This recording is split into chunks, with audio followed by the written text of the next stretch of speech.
সময়টা ভোর 5:33 আর আমি এখন পাঁচমাথার মোড়ে এসবিএসটিসি বাসে করে আজকে আমার গন্তব্য হলো সিটি অফ জয় কলকাতা। লোদাথলি ঢুকলাম, ঘড়িতে তখন সকাল 6টা 7, কুয়াশা ঘেরা চারিদিক। এবারে উঠে পড়লাম বোম্বে রোডে, মুম্বই হাইওয়ে।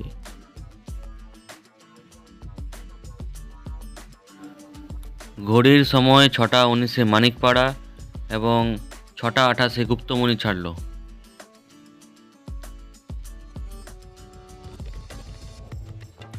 পৌঁছে গেলাম ডেবরা টোল প্লাজা, তখন ঘড়িতে সময় 7টা 18।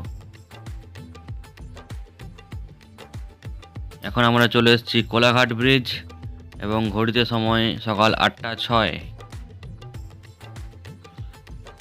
ঘড়ির সময় সকাল 8টা 8 নাগাদ বাস একটা হোটেলে এসে দাঁড়ালো কিছুক্ষণ রেস্টের জন্য। আমি নিচে নেমে পায়চারি করছিলাম এবং চারিদিকে দেখছিলাম খুব সুন্দর চারিদিকের পরিবেশ। আরও একটি বাস, অর্থাৎ ভোর 5টায় যে বাসটা সকালে ঝাড়গ্রাম থেকে বেরিয়ে আছে, সেই বাসটাও ওখানে আগে থেকেই দাঁড়িয়েছিল। আমি যে বাসটায় আসলাম তার সময় ছিল 5টা 40।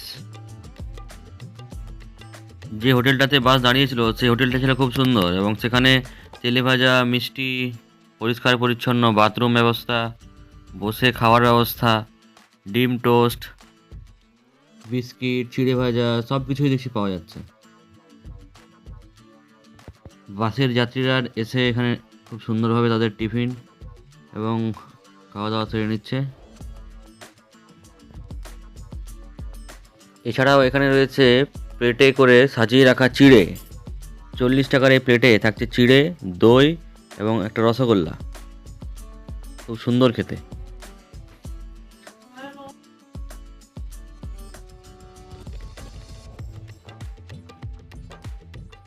কথা বলতে বলতেই আবার একটি এসবিএসটিসি বাস এখানে এসে দাঁড়ালো।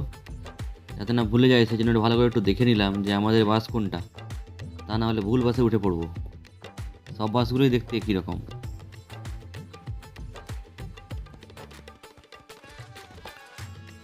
ঘুরতে যখন 9টা 51, চলে এলাম নবান্নর সামনে।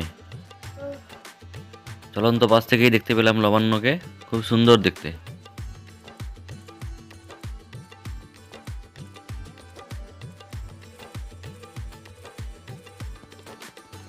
ঘড়িতে তখন 9টা 53, কুয়াশার চাদর সরিয়ে দেখা গেল দ্বিতীয় হুগলি সেতুর চূড়া।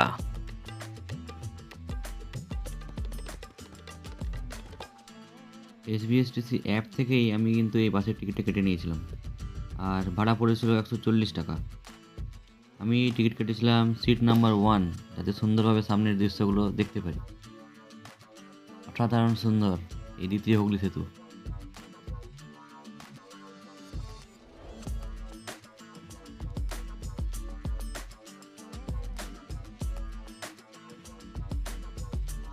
সকাল 10টা 8, আমি তখন ধর্মতলা বাস স্ট্যান্ডে। চলে গেলাম সামনেই থাকা শহীদ মিনারে। ধর্মতলার পাশেই থাকা এই শহীদ মিনার তৈরি হয়েছিল 1959 সালে। খুব সুন্দর এই স্থাপত্য।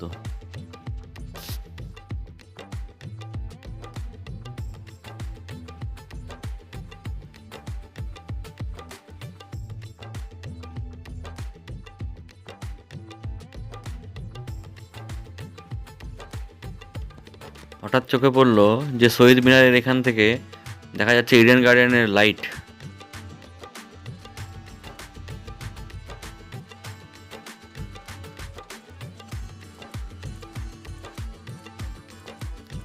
যাই হোক, এবার যাত্রা শুরু করলাম এখান থেকে মেট্রো স্টেশনের দিকে, অর্থাৎ এসপ্ল্যানেড মেট্রো। মোবাইলের অ্যাপ দিয়ে টিকিট আমার কাটাই ছিল এবং প্ল্যাটফর্মে ঢোকার পরে দেখছি ট্রেনও তখন ঢুকলো, আমাকে আর অপেক্ষা করতে হলো না। মোবাইলের ওই অ্যাপ্লিকেশনটার নাম ছিল আমার কলকাতা মেট্রো এবং আমার এই এসপ্ল্যানেড থেকে শ্যামবাজার অবধি টিকিটের ভাড়া পড়েছিল 14 টাকা 25 পয়সা। বেশ ভিড় ছিল মেট্রোতে, কিন্তু দেখলাম এক জায়গাতে ফাঁকা রয়েছে বসার জায়গা এবং সেখানে গিয়ে আমি বসে পড়লাম। টিকিটটা আমি কেটে নিয়েছিলাম যখন আমি বাসে ছিলাম সাঁতরাগাছি স্টেশনে।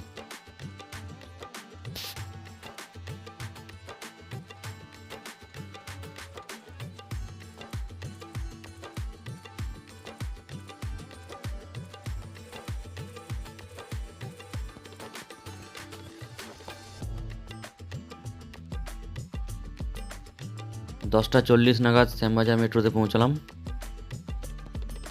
হেঁটে হেঁটে চলে গেলাম শ্যামবাজার 5 পয়েন্ট ক্রসিংয়ের দিকে।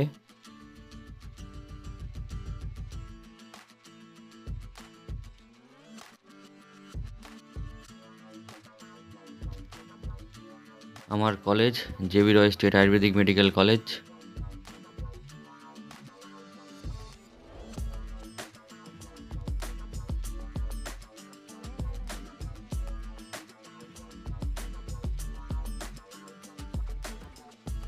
আমি চলে গেলাম গৌরীবাড়ি মোড় এবং সেখান থেকে 215 বাস ধরে আমি চলেছি পূর্ত ভবনের উদ্দেশ্যে।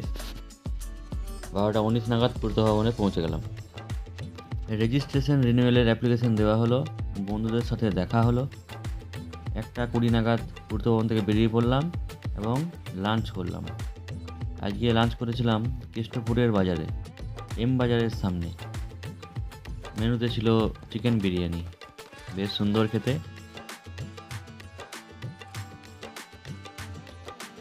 এরপর দেখা করলাম আমার ভাইপোর সাথে, সে ওই সামনেই থাকে। তারপর র্যাপিডো বাইক বুক করে চলে গেলাম সেক্টর 5 মেট্রো স্টেশনের দিকে। এবার আমার গন্তব্য হচ্ছে বাড়ি ফেরা, তাই সেক্টর 5 মেট্রো স্টেশন এবং সেখান থেকে চলে যাব হাওড়া স্টেশনে। এক্ষেত্রেও আমি টিকিট আগেই কেটে নিয়েছিলাম আমার মেট্রো কলকাতা অ্যাপ থেকে। এই টিকিটের দাম পড়েছিল 28 টাকা 50 পয়সা। এই ইস্ট ওয়েস্ট মেট্রোতে আমার প্রথমবার ওঠা হবে, প্রথম অভিজ্ঞতা গঙ্গার তলা দিয়ে চলে যাওয়া এই মেট্রো লাইনের।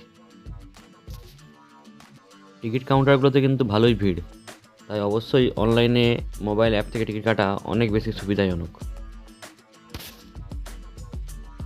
মেট্রোতে উঠে দেখলাম বেশ ভিড় আছে। যাই হোক, আমি জায়গা করে নিলাম দরজার পাশেই এবং সেখান থেকে বাইরের দৃশ্যটাও দেখাচ্ছিল খুব মনোরম, এবং তাই ভেতরে যাওয়ার আর কোনো চেষ্টা করলাম না। এখান থেকেই উপভোগ করতে থাকলাম কলকাতার সুন্দর দৃশ্য। দেখতে পেলাম যে বইমেলা প্রাঙ্গণ তৈরি হচ্ছে, আর কিছুদিন পরেই বইমেলা শুরু হবে। এখন আমরা যাচ্ছি গঙ্গার তলা দিয়ে। এই যে নীল লাইট, এটাই হলো তার পরিচয়। তখন ঘড়িতে সময় 4:03, বিকেল 4:03।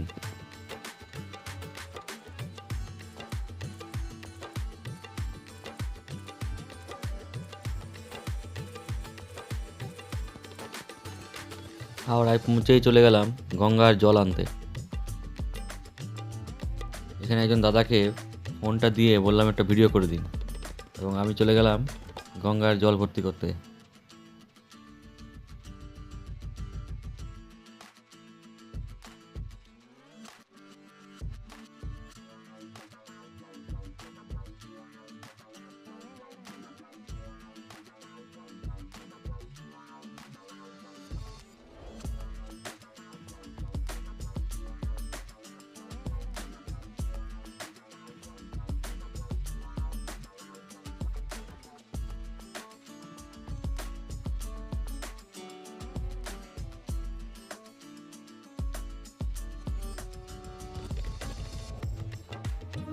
এরপর চলে এলাম হাওড়া স্টেশনের 17 নম্বর প্ল্যাটফর্মে স্টিল এক্সপ্রেস অপেক্ষায়, এবং স্টিল এক্সপ্রেসে উঠে পড়লাম।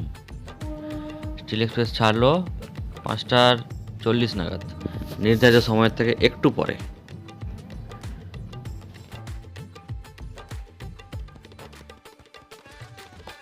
কলকাতাকে এবার বিদায় জানিয়ে টাটা করে চললাম ঝাড়গ্রামের পথে। অবশেষে রাত 8:20 নাগাদ স্টিল থেকে ঝাড়গ্রামে নেমে পড়লাম, আর আমার এই আজকের জার্নি এখানেই শেষ হলো।